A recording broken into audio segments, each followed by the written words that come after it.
Om Jaya Shri Ganesh, Om Jaya Shri Ganesh, Om Jaya Shri Ganesh. Om Jaya Shri Ganesh, Om Jaya Shri Ganesh, Om Jaya Shri Ganesh. Om Jaya Shri Ganesh, Om Jaya Shri Ganesh, Om Jaya Shri Ganesh. Guru Brahma, Guru Vishnu, Guru Devo Maheshwara, Guru Sakshat Para Brahma, Tasmai Shri Gurave Namah. Om Bhurbuha Suha Tatsat Vitur Varenyam, Bargo Devasya Dhimahi Dhiyo Yo Na Prachodayate. Om Triyambakam Yajahamahe Sugandhim Pushtivardhanam Urvaharukam Eva Bandhanam Brijyam Mokshyamamritate. Om Suklam Baradaram Vishnaham Sishivarnam Chaturbhujaham Prasadavadanam Diyaye Sarvavino Vashantaye. Agajnana Padmarkam Gajanana Mahar Nishaham Alikadantanam Bhaktanam Yekadantam Upasmahe. Om Namo Bhagavate Bejaye Guru Bedurya Praparachaheya Tatagataya Harate Samyak Sambudaya. Tadata Om Bejaye Bejaye Maha Bejaye Bejaye Raja Samungate Swaha. Om Shanti Shanti Shanti Shanti Om.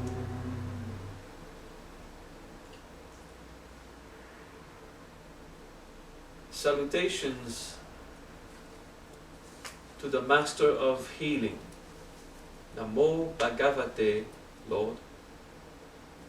Bejaya Guru.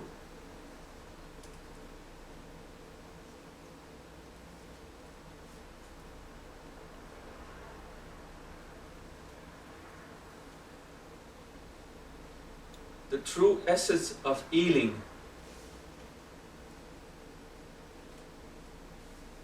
is done through the awakening of consciousness and the attainment of enlightenment, described in Vijaya Guru's prayer as Samyak Sambudaya, means the most complete and absolute awakening. Considering in the Buddhist teachings that each bhumi is an awakening, each level, Samyak Sambudaya, so when you have fully awakened, it is also the accomplishment of self. In the Maha Sutra,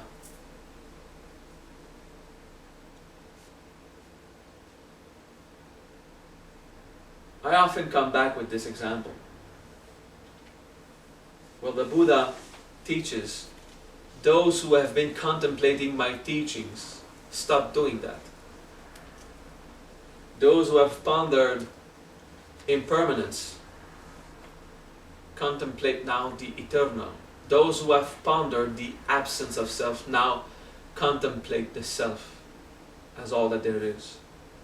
Those who have pondered illusion, now ponder reality in the form of a pure experience of bliss. That is how to consider reality as Sakyamuni taught it.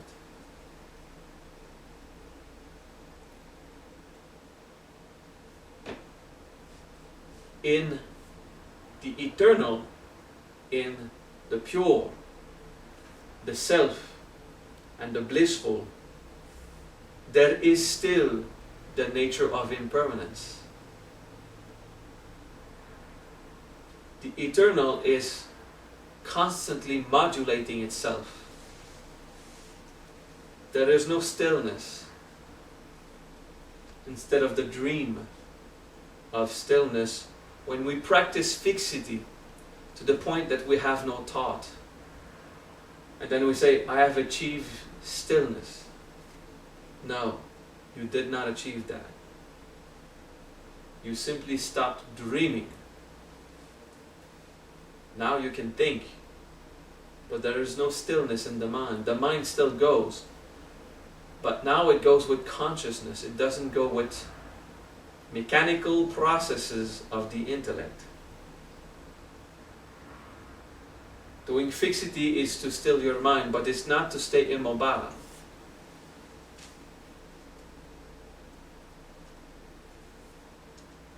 Because everything in the universe is created and manifested with the same properties that we observe fire as humans. We see a flame ever moving. And if you take the time to look at a flame, imagine this flame slowing down. It holds the water behavior. It's just waves. Look at a lot of fire. It's a fire fall going upwards as opposed to a waterfall pulled down by gravity. But you have these waves in the fire, don't you? And everything affects everything. You approach fire and you feel the heat and you see more clearly. So everything in the universe is wavy and fluid. Understanding the convection of consciousness in the universe is made easy when you consider what the scientific realm calls the mechanics of fluids. You understand that? You scientific brain? Mechanics of fluids. How a fluid works, you know? There's some kind of contraction, pressure, it goes, it moves, never still. There's a wind in the fire, convection. And if you try to affect it, it affects you, so there's a fire aspect. And if you try to affect the fire, it is possible that it will hurt you or trigger something. It will stand still in its fate. Fire is fixed like earth. It is not dense, but it has the experience of steadfastness. While everything is there for fire to continue existing, it is difficult to make it to cease to exist. It has the steadfast, progressive and unaffectability that earth has, to a certain point. Unless you change the parameters. Because physically we can just whack a flame with an object or cut the oxygen or do something at the mechanical level. But can you really stop the flame which is your soul? At the level of soul, is there something dense enough to build a wall that would cut the oxygen of causality, the oxygen of consciousness, the various properties that allow consciousness, causality and wisdom as the soul, as the self, to stop existing? It's not something conceivable, although there is a way. Pull your soul down, further down than the earth itself, and it might go into the oblivion and disappear. The moment that you acknowledge the existence of the soul, you're doing something spiritual and you elevate. Those who are materialists, who say everything we're built with the properties that we observe in the earth. Everything is hard, and everything is still, and everything is forever in its current state. What we as humans see as the earth. Those materialist people, that was a weird word, materialist. Those materialist people will sink further down than the earth itself. Do you wish that? You do not wish that. You do not wish your extinction. Some people did wish their extinction, and all they did was continue to suffer. So how can you elevate yourself and stop suffering the earth-style properties? How can you free yourself from the suffering of densification of the soul, which became the body? There is a way to do that. Oh yes, there's a way. Contemplate the properties of fire.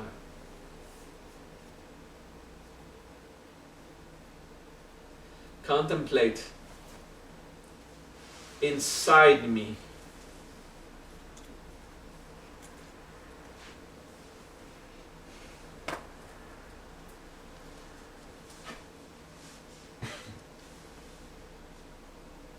everything in the realm of illusion,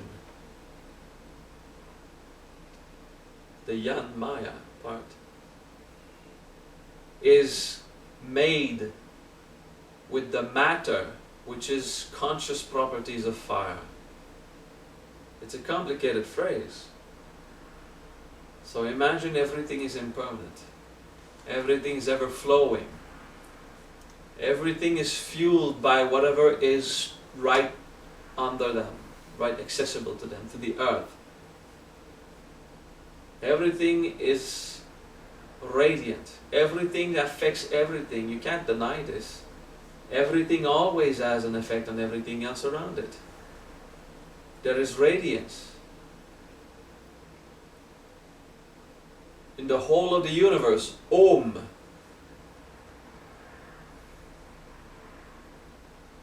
What the fire is made of, Agnaya, all of the realm of illusion is composed by this, Yan Maya. And I will salute, bow to, and make sacrifice to that ultimate reality, Swaha. Om Agnaya Yanmaya Swaha. Om Agnaya Yanmaya Swaha. Om Agnaya Yanmaya Swaha.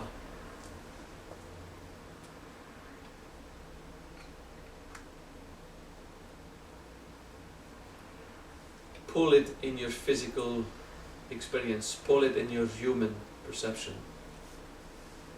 You feel it as a soul, the impermanence, the fluidity of existence. And as a human, you still hope for fixity to take you. You still hope to be enslaved to a single body for eternity. You are afraid to die. You still hope for your existence to be as stagnant as possible as a human. So bring this fire property into your human existence. Om Agnaya Yanmaya Swaha. Swaha is throw your human into the furnace of the soul. Swaha. That is what you throw in the ritual of fire. Swaha. The true expression of self. Om Agnaya Yanmaya Swaha. I relinquish my human to my soul. Om Agnaya Yanmaya Swaha. And the flames will descend on you as they do now, transmuting you from a state of illusion to a state of reality.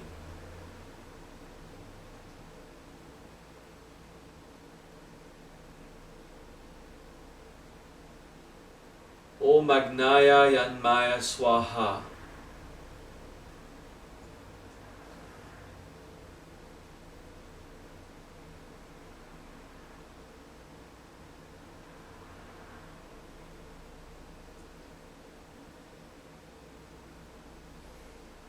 And you will observe your desires to remain forever in the form you are as a human.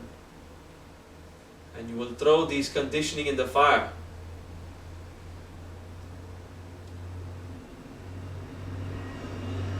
So that the illusion of the fear of death will let its place to the firm faith in the immortality of yourself as a soul. Or you can relax the mudra if you feel like it, on your lap, yes.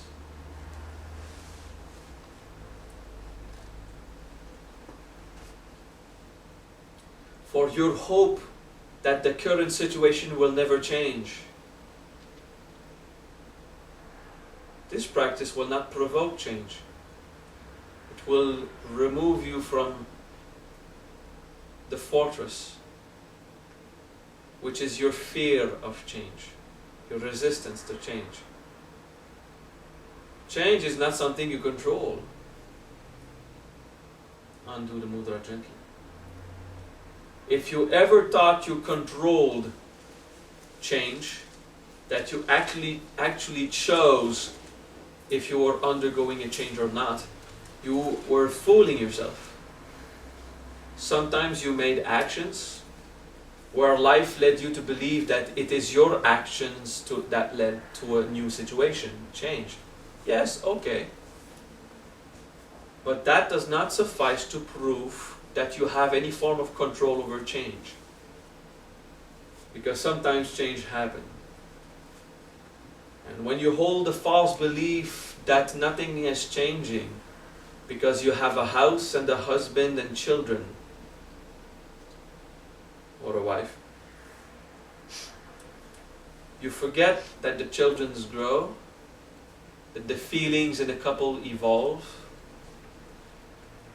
You're afraid that you're losing your lover because there is change and you don't understand.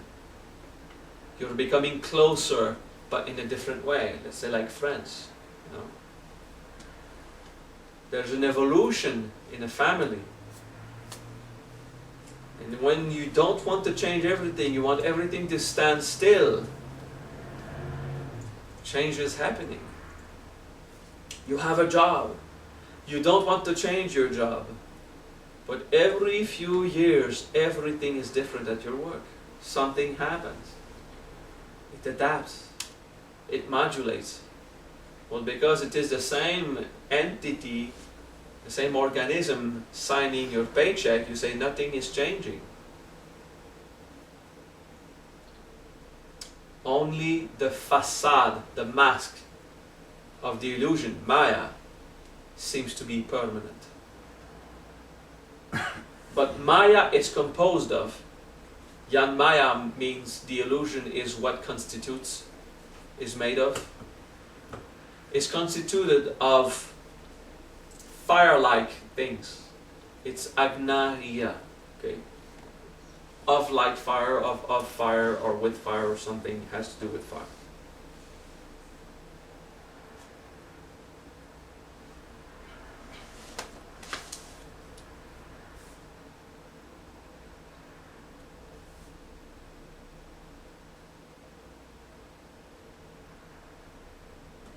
Change is unity. Change is the effect of convection when consciousness is present. If there is consciousness, there is evolution, modulation, and it is change.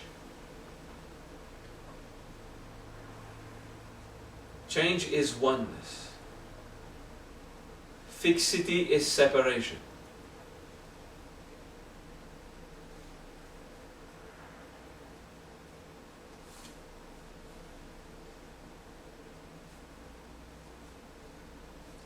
Because in fixity and stillness, you are reassured, so you do not need faith anymore.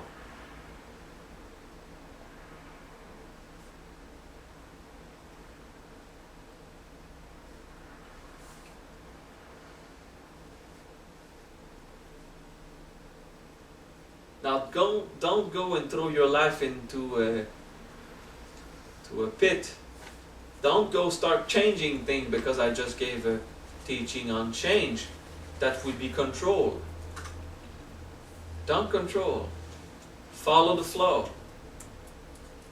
Follow what consciousness pulls you towards. If you feel that you have to change job, and it will not cause suffering in the sense that you will manage the variation in income, because in our society that's our resource, then you change job. But if it's uncertain, why would you change job? Because you don't want to integrate your reactions towards authority at your job, or towards the negativity around you?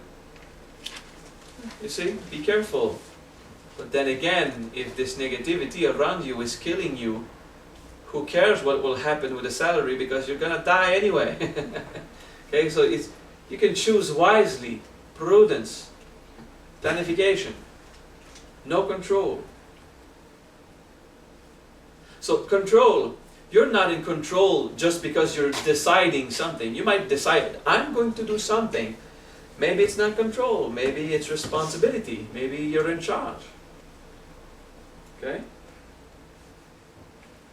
And then we get a terrible answer to what I consider to be a terrible question. But what will happen if Maha, Guru, Master, or whoever tell us, should I change job? I don't know. Call 1-800 Psychic Line if you want to know that. If you're wiser, you're going to call your financial planner if you have one. If you're wiser, you're going to sit and observe the time it takes to see what part of you is afraid of change because of insecurity, and what part of you is in the wisdom of staying alive with the required income. Okay? You decide yourself. But Maha, what will happen? Tell me. There will be change.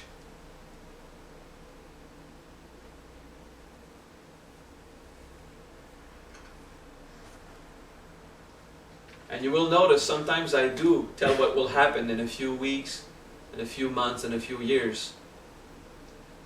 Sometimes with a certain level of exactitude that frightens the more insecure of you. And you will notice I only tell these things when it triggers you. When it's even more difficult to handle. Why should I tell you things that are going to go well? If it's going to prevent you to integrate your insecurity, and if it's going well anyway, I mean, I'm okay, you know? It's not like if I knew you were going to die and I shut up. Like my master used to say, you're going to die anyway. So, one day or another, I'm in peace with that. Well, there's also another teaching from the same master. Stay alive as long as you can each time. To give you as much time as possible to integrate, observe, and dissolve your density, so that you can eventually exist in the world as God. But that will be when your human behaves like fire.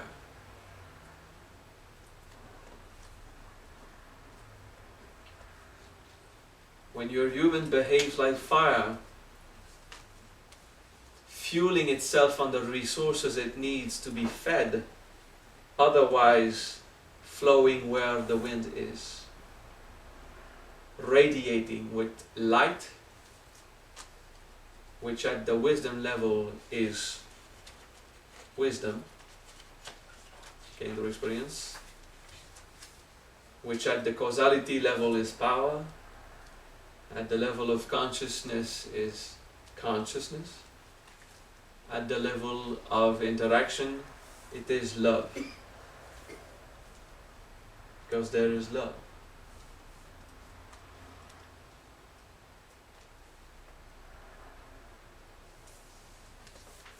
When your human still appears to feed itself out of tangible matter, fuel, like a candle does, like any type of combustion, your human self is a candle.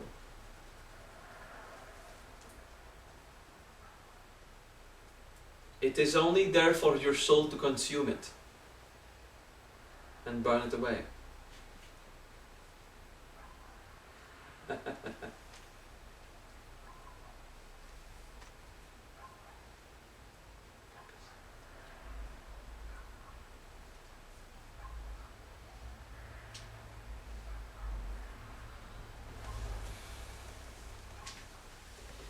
If you have 5 candles and one of them is lit,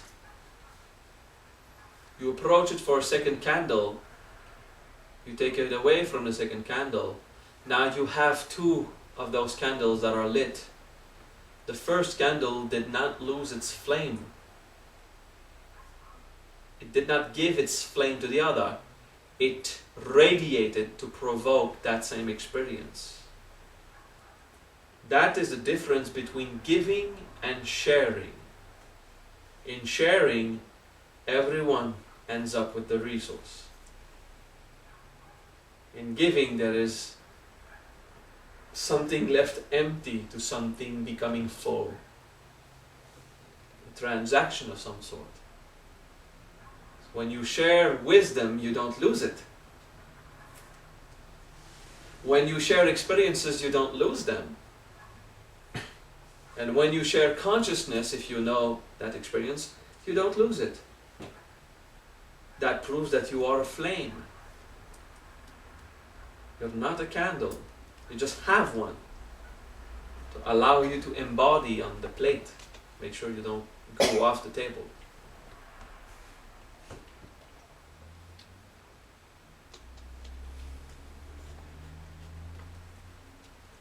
Now, what is the big, most important difference between the soul and the human mind? The soul still acknowledges it is the part of the whole.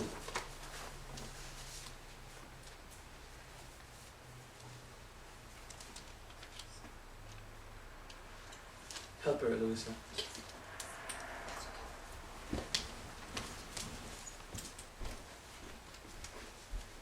When elders have specific needs, I am respectful, compassionate. You should do too. The soul still acknowledges everything is just flowing fire, one with the Creator.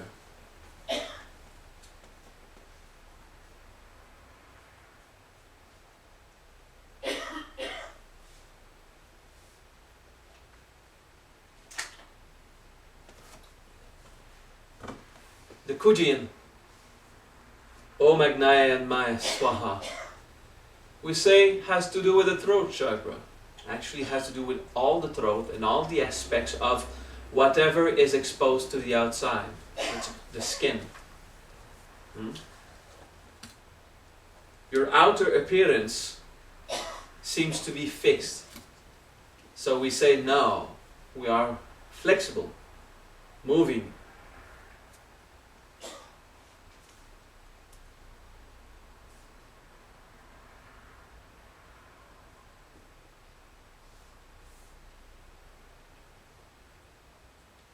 And the throat is this passage. We would say it is your wick as a candle. You know? For your flame to hang on to the rest of the human experience. So it is through that throat experience that you can experience oneness as a human, as much as a soul and as God.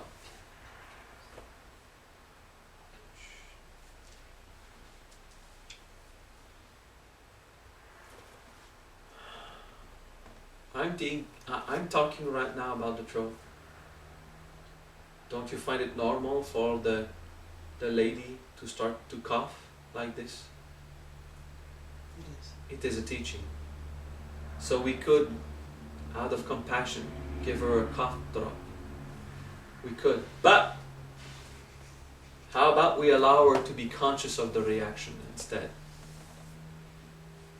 Just until this teaching is over. You're still alive, Swaprema? Yes, I am. Alright, see? She's still alive. No drama.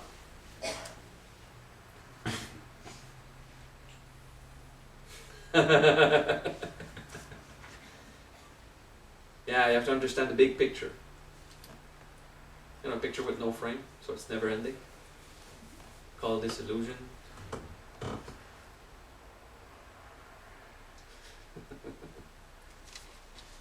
Breathe and relax.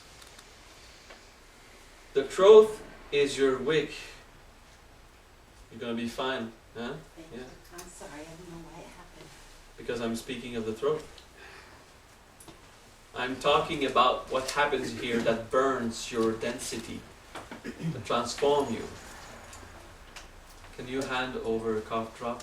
There's one right in the cupboard, left to the oven. That one, up, way up, bag, got it, thank you. I'm sorry.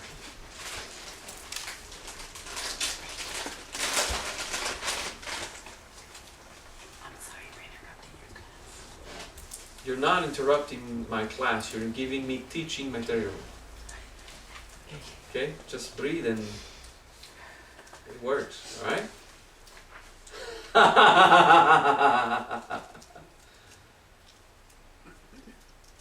I'm radiating from the truth right now so that it will affect yours. So it's normal that you had reactions. You communicate all day, every day that you work. Constantly talking. It's your work, teacher. Yeah. So how can we contemplate this idea that we are still one with the source of all things? There are various ways. One of those ways is to use a mantra.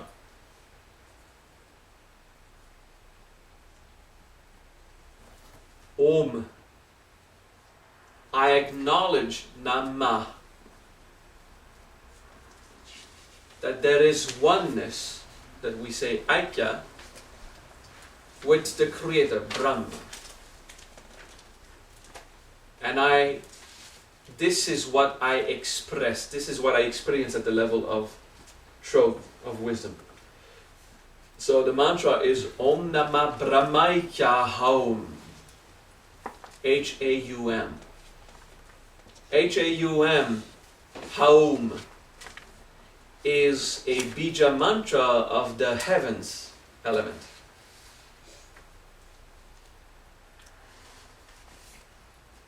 Om Namah Brahmaikya Haum. Om Namah Brahmaikya Haum. Om Namah Brahmaikya Haum. That you will also find in your avatar process document. I see people taking another mantra. You have sheets. Yeah, okay, you have it, yes. Om Namah Brahmaikya Haum. Om Namah Brahmaikya Haum. And see how much the Haum works on your throat. Om Namah Brahmaikya Haum. Continue as I talk. Om Namah Brahmaikya Haum. How your mind, where you understand, because there's a flame of understanding also, is attached to your body, which is the fuel processing system. Digestive system, the air, where you'll operate your combustion inside you, okay? You're a candle.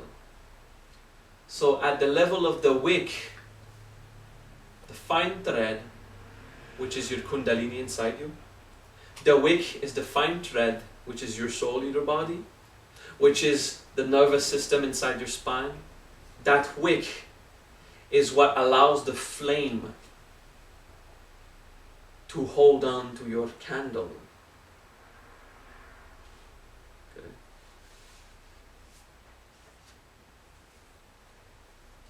Om Namah Brahmaikya Haum.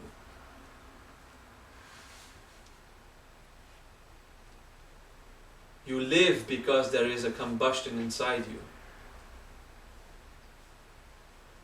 Instead of putting wood on a flame and having lots of wind on it, You put organic material inside you and you breathe.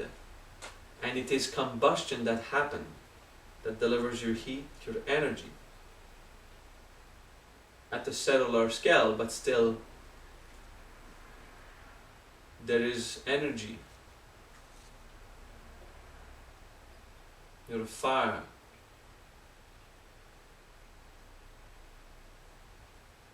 You're a bonfire enslaved in a fortress, so you're a wick with a fire at one end and a candle at the other, and you breathe. Om Namah Brahmaikya Hom. Om Namah Brahmaikya Hom. Om Namah Brahmaikya Hom.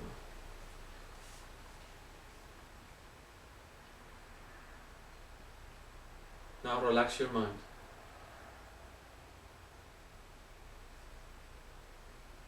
Every metaphor is a flaw. Every metaphor has its own misinterpretation. So please, don't go into believing that you will be accomplished when all your human will be consumed. Thinking that when you die, when you have no more fuel, this is when the flame is released. We don't want to contemplate that aspect of the candle, or else I would not have used the candle. But you can say that when your human is completely submitted to the flame, then the flame is free from the candle, but it still exists. But we're in a mechanical world, and in the same way that you cannot breathe in and breathe out at the same time, we can't really refuel the candle as it is being burned. So forget this part of the metaphor. Imagine, as a soul, you have many lifetimes of reserves of fuel. And maybe you could be a candle that auto-rebuilds itself as it burns. So you see, we're getting away from the metaphor that was so beautiful. I'm a candle, yay! It's just to display how you are built and how much sense it makes. To see yourself as fire, and fire goes back to the heavens. And you acknowledge that everything is one with the Creator. Om Namah Brahmaikya Hom.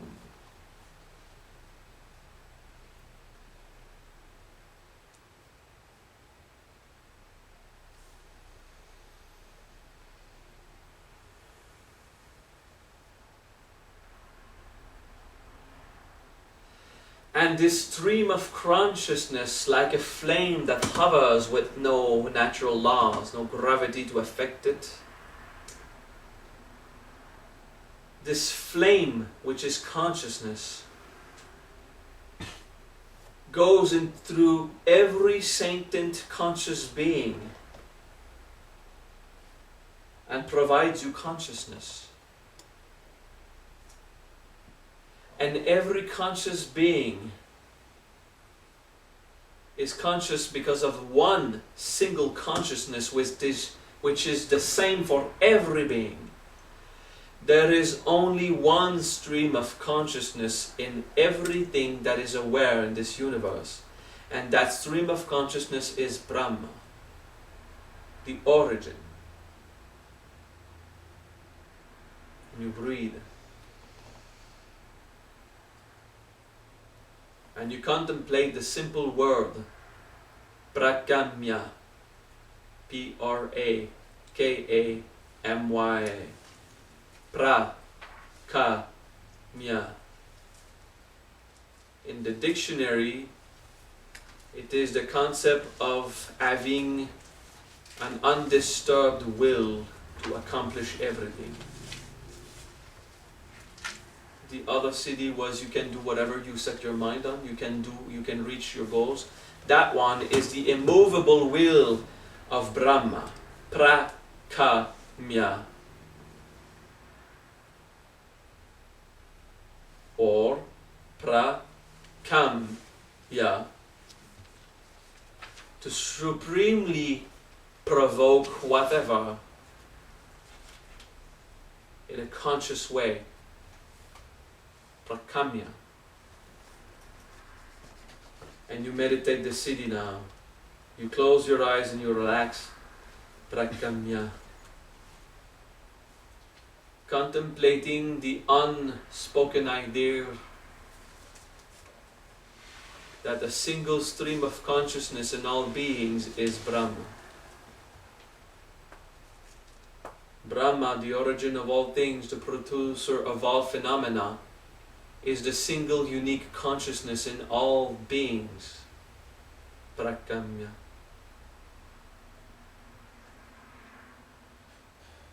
Prakamya. One unique consciousness in all things. Prakamya.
Breathe. Relax your mind.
Gently and slowly reactivate your human mind.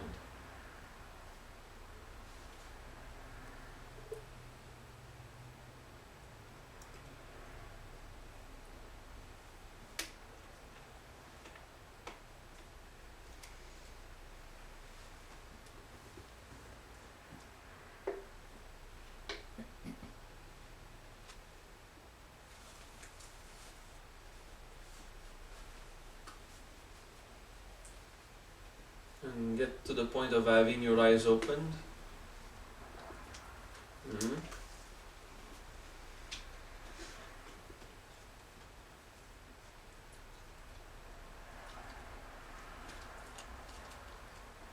With more and more people allowing themselves to go to that type of state of being, this level of consciousness,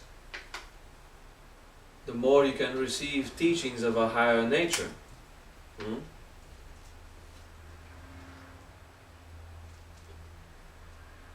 And teachings in the higher nature are not the spoken words. The Dharma is not something experienced when someone is speaking and when another or a few others are listening. That's not Dharma. That's speaking and listening. Dharma is when you pay attention to an experience and you decided to become aware of the wisdom it contains. That is Dharma. And the Buddha in the Lotus Sutra explains that the Lotus Sutra is not the book that has the same name. The Lotus Sutra, the Sutra of Consciousness, is not a book that you read. If Dharma is the wisdom that is gained through the acknowledging of experiences, the observation of what happens,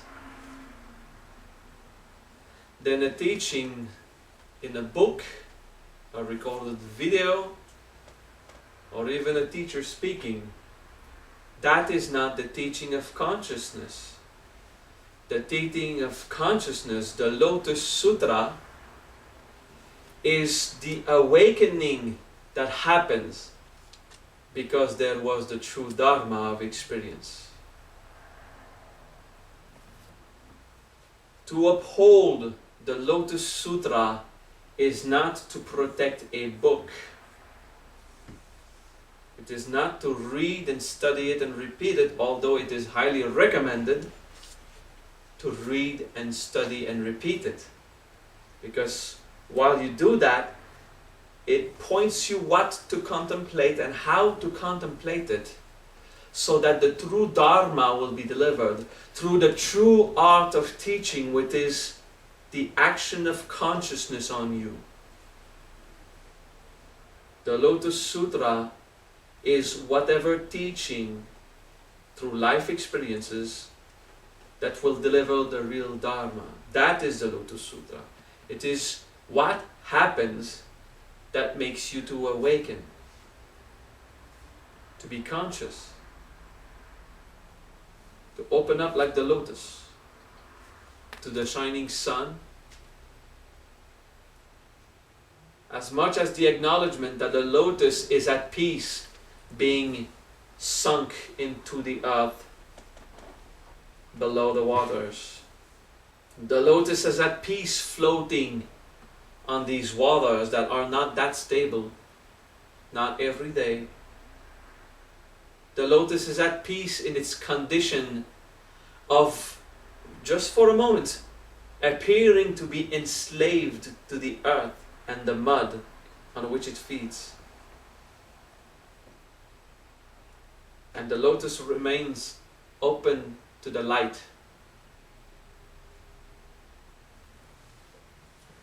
The true teachings of the Lotus Sutra is the development of your Brahma consciousness. And because the Buddhists did not acknowledge there is a single entity which is Brahma, because it could mean that there is a God, they said that everyone has a Brahma consciousness. But this Brahma consciousness is the same for all conscious processes in the universe. You are a conscious process.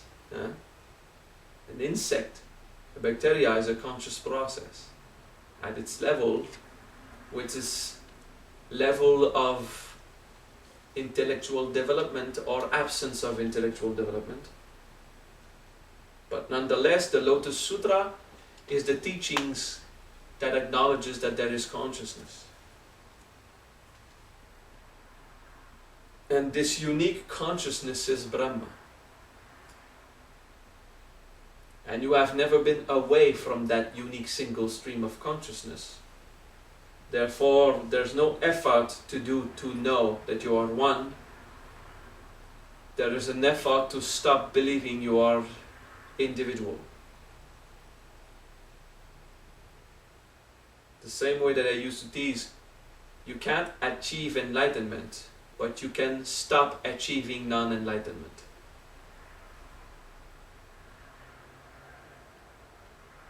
And it takes practice, contemplation, and observation of the self, observation of the human, observation of the events, because Dharma is delivered through events produced by the plane of causality. Causal karmic body, actually it's a plane of causal karmic stat, consciousness. So karma is a desire to know. If karma is the force that delivers events, karma is the soul's desire to know. That's why karma is a blessing and not a curse. Karma is a divine experience of a desire to understand through experience.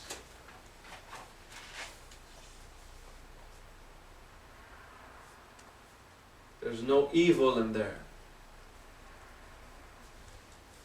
So could we say that karma is love? Karma is love. From that viewpoint, that it desires consciousness.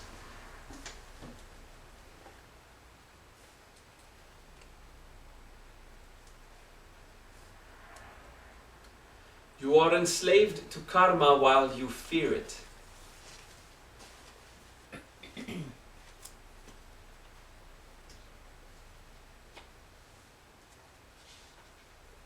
Then you decide to be responsible.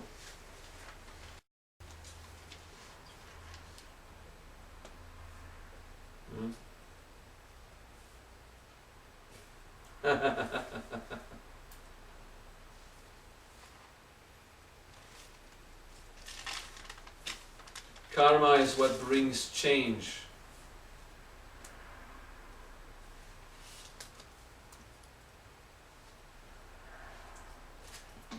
And this change is the result of a previous change. Like a flame that consumed a part of your fuel that revealed the other part of your fuel beneath it. Karma is that fire that delivers an event which, when consumed, will reveal the next one.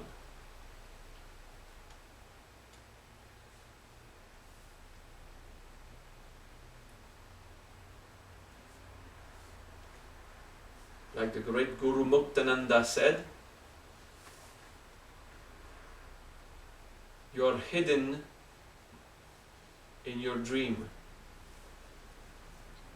because you refuse to remember you are God.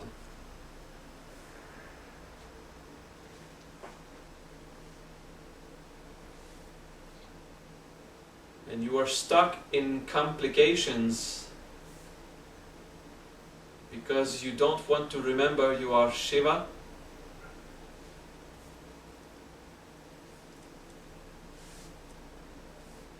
And you are stuck with yearning and desires because you refuse to remember you are the creator of them. Brahma, consciousness.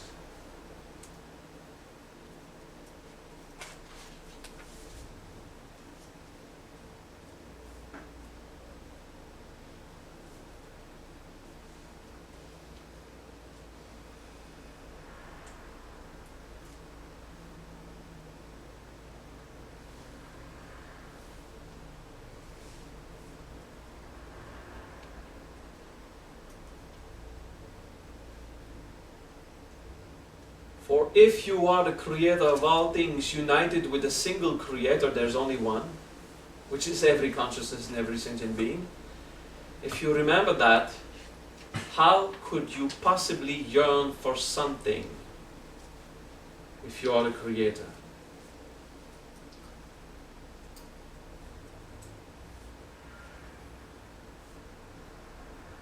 could you feel change if you are Shiva, the producer of that change?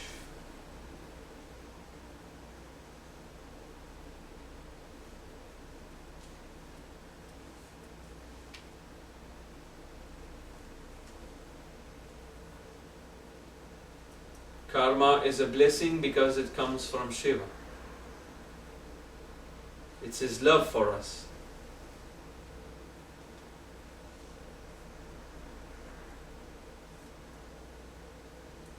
So karma is difficult when you misunderstand it and you veil it, you put a veil on it. Regret. Karma is your curse not because it comes from Shiva, it is love. Karma is an illusion of a curse only because you regret. Oh my God, what have I done?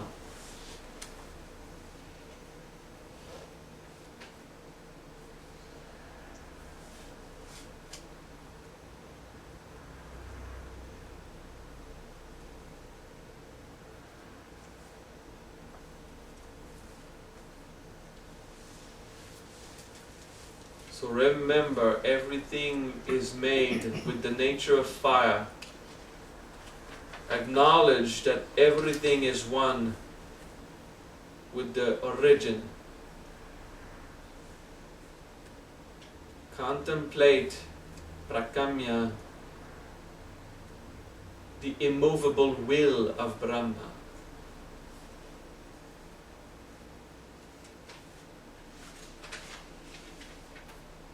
That's this week's contemplation.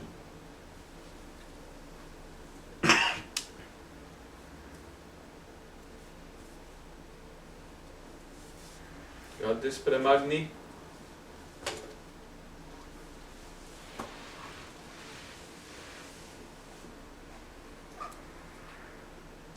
There is love. There is love. There is love in fire.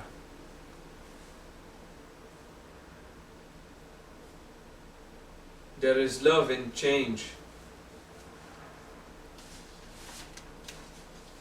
There is love in oneness.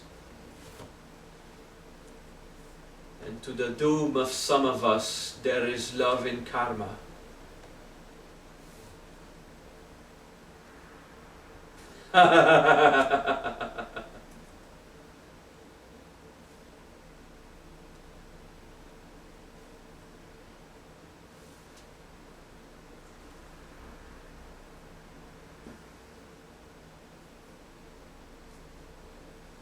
Breathe.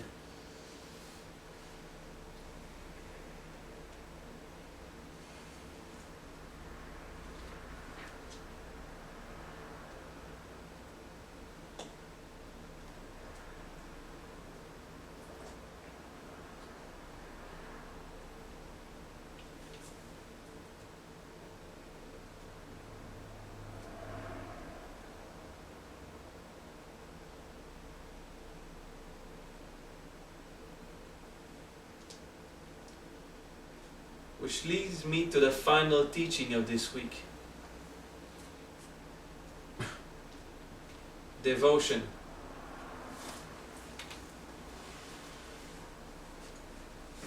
In love there is devotion. In a threefold fashion.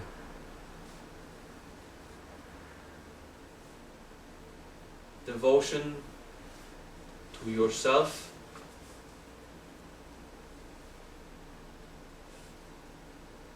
devotion to others,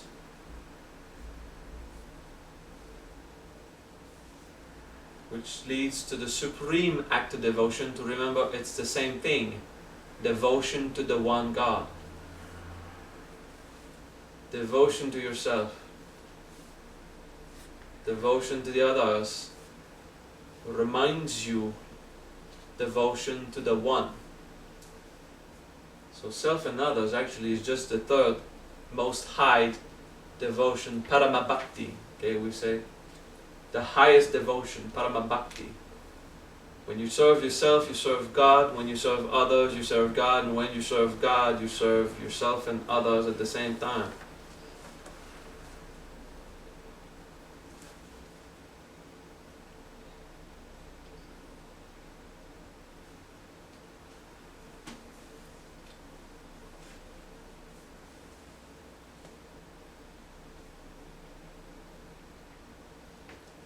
Soul will get some kind of gratification in the experience of service.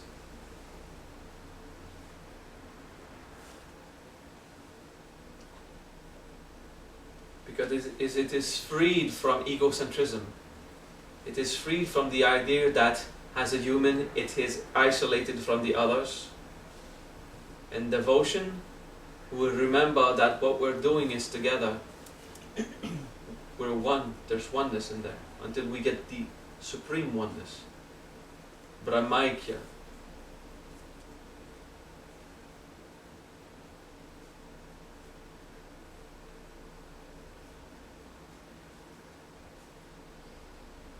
So as we had a teaching before on authenticity, for example, now the teaching is devotion.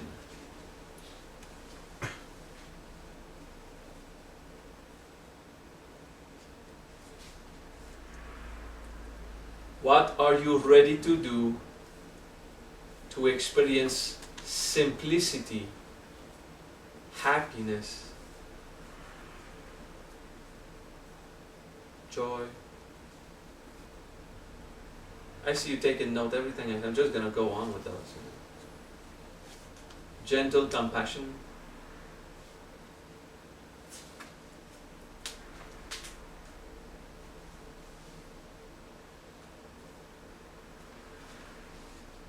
What am I going to do this week to experience consciousness as one?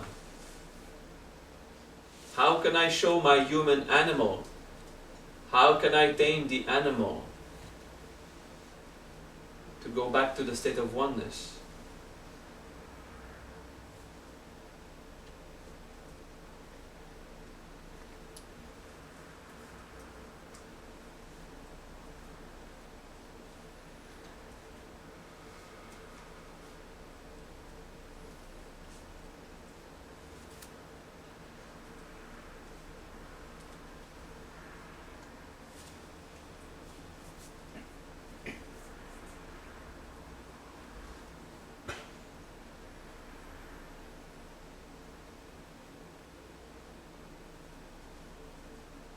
There is love.